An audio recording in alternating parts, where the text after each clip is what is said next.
gonna talk about mod stuff, but I can't really talk about mod stuff when the garage is this filthy. So give me a second to kind of tidy up real quick.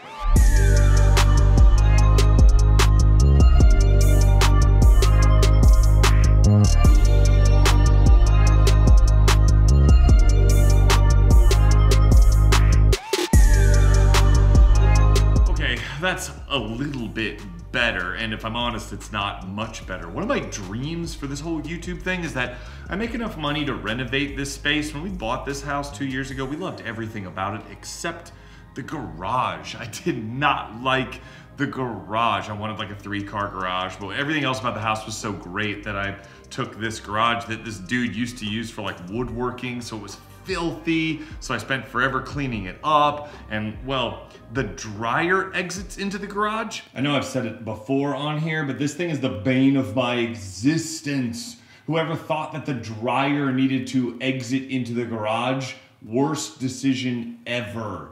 I hate you, whoever you are. Yeah, super not cool. So anyway, let's talk about mods and things that I would like to do to my C5 Corvette and why I'm kind of planning on starting where I'm starting. See, because the power's already there. The C5 already makes 350 horsepower, and I know that the LS engine is super easy to modify, and there is an enormous like aftermarket for it, clearly, but that's not kind of the point. So I want to focus on the suspension first, because if I'm being honest, the LS engine is fast enough. Like, yeah, I mean, who doesn't want more power? But like, how much more power do you really need in a car that's this light?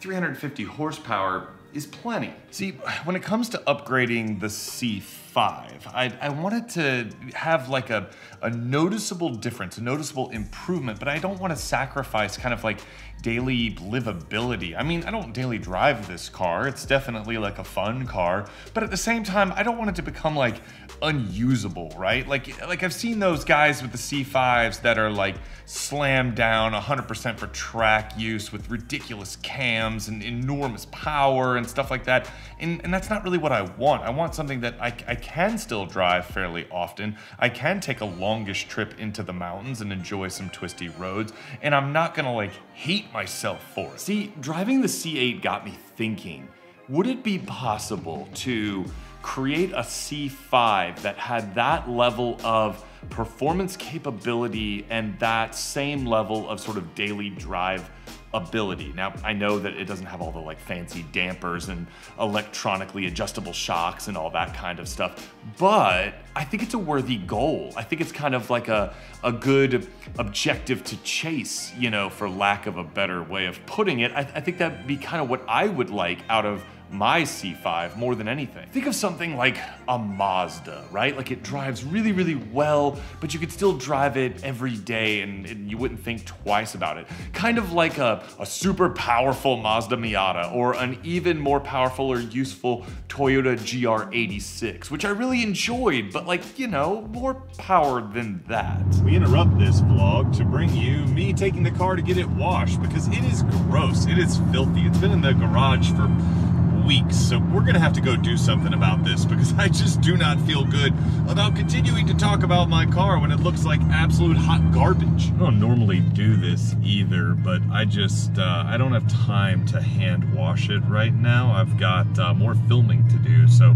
we're gonna go through my down the street drive-through because I've got to pass since I have to wash so many cars, so I'm gonna run through that real quick. It's a busy day at the car wash. I don't know if you guys can see it, but we're literally waiting in a line of like 24 cars. It's a nice day today, what can I say? Every time I come here, also I notice that there's a lot of GM products. I'm in a Corvette, guy in front of me is in a Silverado. There's a giant AT4 HD behind me. I don't know if you guys can see that. However, someone made the tragic mistake of buying a Ranger. Whoops. One of the reasons that I want to start with the suspension is because of things like this. I'm on the handling road right now, the road that I use for testing all of the cars that I get. And over this first like rough patch, this thing is incredibly soft. I mean, this thing is more compliant than half of the sedans and SUVs that I drive. Around the sharp bend, there's too much roll for something with these kind of capabilities. And I'm not going super fast. I'm behind a Harley right now, so you know I'm going slow as shit. Approximately 10 hours later. Anyway, and then coming up to the big bump up here, it just like easily glides over the big bump. And I don't want to like ruin it, but this is a Corvette. Like, it should be a little more aggressive than this. Here's the big bump coming up and hit it. And like, that was something that you would get out of a Lexus. No, we need more than this. In case you're wondering how my exhaust sounds from inside the car. Like that. Super sunny out here today, so I had to go back to the old school Jack sunglasses. But here's the thing, suspensions have three main components, right? They've got the shocks, they've got the springs, and then they've got the anti-roll bars or the sway bars. And the Corvette is kind of unique because it has transverse leaf springs. And if you don't know what those are, and if you like Corvettes, you probably do, transverse leaf springs are basically like stacked bendable components that run from one side of the car to the other. The pro is that they're very light because most of them are made of composites. The con is that they technically connect one side of the car to the other, which means things that upset one side can sort of be transferred to the other side. I plan on attacking the sort of shocks and the anti-roll bars first. So here's what I'm thinking. I've been looking at the Bilsteins, I've been looking at the Conies, and for the sway bars, I'm looking at a set of Hotchkis sway bars. Most of these on the tire rack. The Bilsteins, I think I can get the set for around $500. The Hotchkis sway bars come as a package that you can get the front and the rear for around $450, $475, something like that. So you're looking at less than $1,000 all in. The Conies have a really good reputation, but they're like $1,000 for the set of 4. So I'm thinking I'm gonna lean towards the Bilsteins and the Hotchkis sways. Now the downside is that the leaf springs are more expensive than they used to be. You used to be able to pick them up for cheaper. And I was looking at a set of Hyperco leaf springs that cost like $1,500 or something like that. The good thing about the C5 is that they didn't change much when they went to the C6. So OEM C6 parts will fit this, including the C6 ZR1's springs, which I think I could get factory direct for like $800, $700-800, something like that. So that might be what I end up going with. You know, it's such a nice day today. Allow me to share with you one of the best aspects of a Corvette.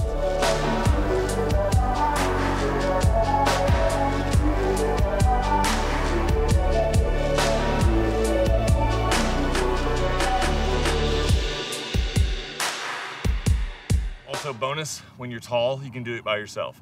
I wouldn't recommend trying that by yourself if you were a shorter, armed person. Also, in case you were wondering, yes, I'm gonna put the windows down because who takes the top off a car and leaves the windows up, honestly? In case you didn't know, since the C4, all Corvettes are Targas, which means that you don't have to choose.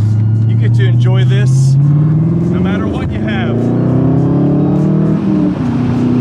Well guys, that will about do it. And I fully plan on kind of documenting this process as I go, maybe throughout the year. Yes, I plan on taking like a year to do this because my channel's not big and I don't make a lot of money from it. So it's probably gonna take a while to save up, you know, the $1,000 or whatever it is to put into this car. But you know what? I want to share it. I want to provide information. If you have any bright ideas, let me know. Maybe there's a really cool option that I haven't considered. I'd love to hear about it. Let me know in the comments.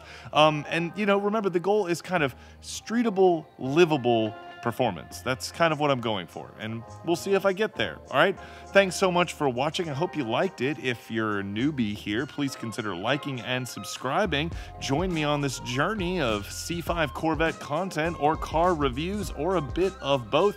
And until next time, ride safe, drive safe, hopefully with the top off, and I'll see you in the next video. Peace.